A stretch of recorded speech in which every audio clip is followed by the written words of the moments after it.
In today's video, we're going to continue on with our series covering all 31 NHL teams where we recap their 17-18 season and look ahead and make a plan for their 2018 offseason where we discuss what they should do this summer to get ready for next season. In today's video, we're discussing the Winnipeg Jets. And that's coming up next.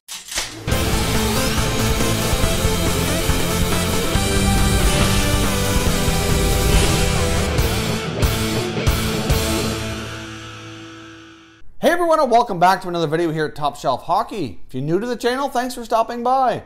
We review and discuss all 31 NHL teams. So if you're a huge hockey fan, consider subscribing and clicking the bell so you don't miss anything. So as I mentioned off the top, today we're discussing the Winnipeg Jets. We're going to do a quick recap here, their 17-18 season, and look ahead to this offseason and see what we should expect from this team over the summer to get ready for next year. Obviously, the Jets had a breakout season, bringing tremendous success to the city of Winnipeg, having a great playoff run and a great regular season. It was nice to see the Jets certainly break out.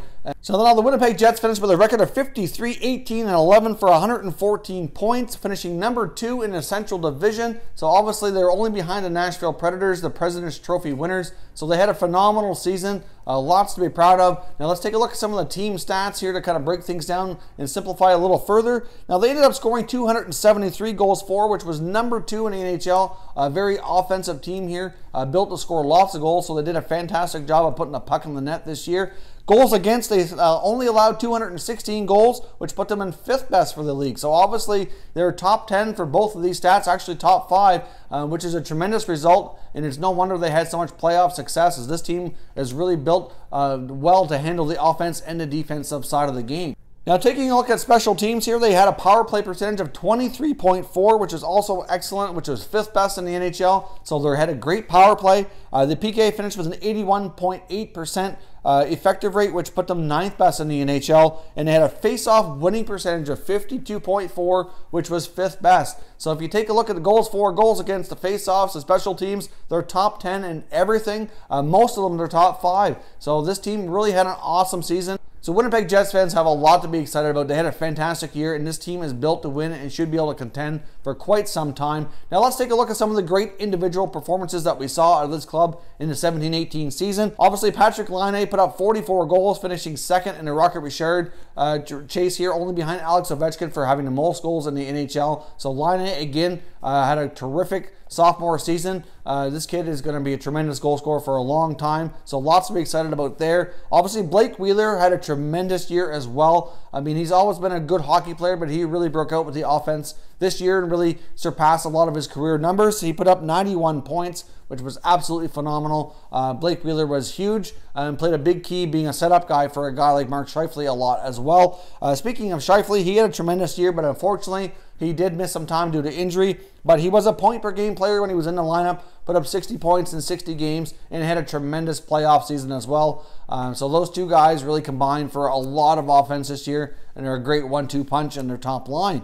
Nikolai Ehlers had a fantastic year as well, scoring 29 goals. It's unfortunate he couldn't produce more in the playoffs. That might have been enough of an edge for Winnipeg to maybe be able to overcome Vegas, get a little bit more secondary scoring. But Ehlers overall had a fantastic year. Kyle Connor had a terrific rookie season as well, putting up 31 goals, often playing with Scheifele and Wheeler on that top line on the left side. Connor had a tremendous season, and this is yet another example of how well this team has drafted and developed its players. Majority of its players were drafted within. They've been a great draft to develop team and shown other teams how you build a contender here through the draft. Obviously, we can't forget Connor Hellebuyck here as well. Obviously, was nominated for the Vezina Trophy. Unfortunately, he did not win, but he had nothing to be upset about. He had an awesome year. Connor Hellebuyck really broke out and proved to the Jets and to everybody that he can be their #1 goalie as well as one of the top goalies in the NHL. So that was great to see. He really was the backbone for the Jets all season long, putting up a record of 44-11-9. with a 2.36 goals against and a .924 save percentage. So Connor Hellebuyck had an awesome year, had a great playoff run as well. So Jets fans have a lot to be excited about. They have a young, solid #1 goalie who should be able to play that role for them for many years to come. Now, as far as what didn't go so well for the Jets this year, it was really difficult as well. As once we're getting into all these teams here that had awesome years and long playoff runs, it's harder to pick them apart and find areas of weakness. But one thing that I found with this team is their backup goaltending. Again, like obviously Hellebuck had an awesome season, but when he wasn't in the net, the other guys didn't do so well. The year started off with Steve Mason trying to be the #1 goalie. That was an absolute disaster. He got hurt, didn't end up playing a whole lot this year, but even when he had other guys like Michael Hutchinson and Eric Comrie in the net, it didn't go much better either. None of them really had great stats, so obviously, thankfully, Hellebuck played a lot of games and was really solid, but that's something that they need to really look into is long-term here, who makes sense to be the backup goalie, because they need improved performances in that area for sure. Now, as far as transactions that this team actually did this year, there wasn't a whole lot, but one of the big ones that we saw at the trade deadline was acquiring center Paul Stastny.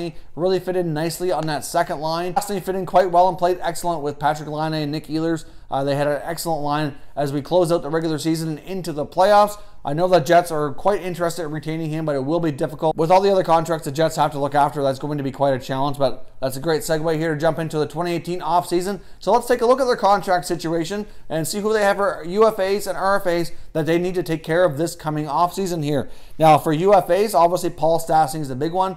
He played a critical role in helping them succeed towards the end of the regular season and into the playoffs. So like I said, I know there's mutual interest from both sides here for him to return, but it's going to be tricky and difficult to work out based on the other deals they have to do and what they have for cap space to work with. They also have players like Sean Matthias, Matt Hendricks, and Toby Enstrom, and to be completely honest, I don't think any of those players come back. Really, for the most part, they were slightly used throughout their end of the year and into the playoffs, and I think they can walk away from all these guys and let them find work elsewhere because they don't really need them any longer. They've served their purpose and it's time to move on. Taking a look at their RFAs, there's some big ones here that they need to figure out if they're going to be doing long-term deals or bridge contracts or whatnot and get the money figured out. But Connor Hellebuck needs a new deal. Jacob Trouba needs a new deal. Brandon Tanev, Marco Dano, Joel Armia, Adam Lowry, Josh Morrissey, as well as Joe Morrow. So they've got a lot of guys here that need new deals. I'm sure they'd love to keep them all, and they're certainly going to try, but they only have so much cap space to work with, and it really boils down to how long-term and how much money they're going to talk with some of these guys. I would think if they get long-term deals worked out, the main ones that would stand a good chance to get that would be Hellebuck and Trouba. The other ones would probably be shorter term, but these guys all play big roles for this club this year. I'm sure that the Jets would love to keep them all. But let me know down in the comments between all these guys that don't have contracts. If you can't keep them all, who do you think is disposable here, and who are the main ones that they need to sign and make sure they keep long term? Now, looking at players that are eligible for contract extensions this year, so these are guys that are going to be up next summer. We've got Kyle Connor coming out of his ELC. So obviously that's a player they could extend, but they could wait. He'll be an RFA. That one's not as urgent to get done. Laine's a huge player for this team. Not that Kyle Connor isn't, but Laine's that much more important. After all the goals he scored in his first 2 years in the NHL, that one's going to be interesting and certainly going to take up a lot of cap space. So I'm sure they're going to want to get ahead of this one and probably look at doing that extension this summer. We've also got Blake Wheeler, who's coming due for an extension, as well as Andrew Kopp, Tyler Myers, and Ben Sherratt. So they've got a lot of work to do. Kevin Cheveldayoff is going to be incredibly busy between working out extensions for some of these guys that are due next year, as well as all the RFAs they have. I mean, they're more than likely not going to come back with the exact same roster. Keeping everybody in tow here is going to be very difficult, if not impossible. So we'll see how this team proceeds. But really, as far as what they should do in the offseason, there's not really a whole lot to be done. This team is built well. It's built to win. They've got solid goaltending. They got great defense, and they got all kinds of scoring. It's really just a matter of which one of these guys, obviously some of them might not be able to come back. They might have to make some trades. They might have to shed a little bit of salary, especially for some of their younger players that are due bigger extensions here. So I guess will be very interesting offseason for the Winnipeg Jets. As far as some other prospects besides the ones that are already in the lineup, I mean, Jack Roslovic got some playing time this year. He could certainly play a big role for them next year. He proved to be very capable when put into the lineup. Obviously, defenseman Sami Niku had an excellent AHL season, so I would not be surprised to see him get some games. And depending on what they do with their D-core, since they have so many guys up for contracts, if any of them do get moved out, Niku very well could be the guy to jump in and take one of those spots. They've also got youngsters like Mason Appleton and Brendan Lemieux. Obviously, Lemieux's had a few games here, so those guys I wouldn't expect to make the roster next year, but they likely will get some playing time in some games due to injury or whatnot. They certainly proved them to be very capable at the minor league level, so they certainly deserve, I think, more of an opportunity at the NHL level to see what they're capable of. So let me know down in the comments, what do you expect from the Winnipeg Jets? They've got a lot of big decisions to make. They've got a lot of guys that need new contracts that either need to have them this year or are due for extensions. So therefore, they've got a lot of salary cap maneuvering to do, and we could see some guys shipped out to make room for some of these new deals that need to get done. So let me know down in the comments what you would do if you were Kevin Cheveldayoff, because some of these decisions are not going to be easy to make. If you're new to the channel, I hope you consider subscribing. We cover all 31 NHL teams, and there's plenty of content here for all hockey fans to enjoy. So if you're new, hit that subscribe button. If you like this video, make sure you smash that like button as well. I'd appreciate it if you did. As always, thank you very much for watching, everybody. We'll catch you next time.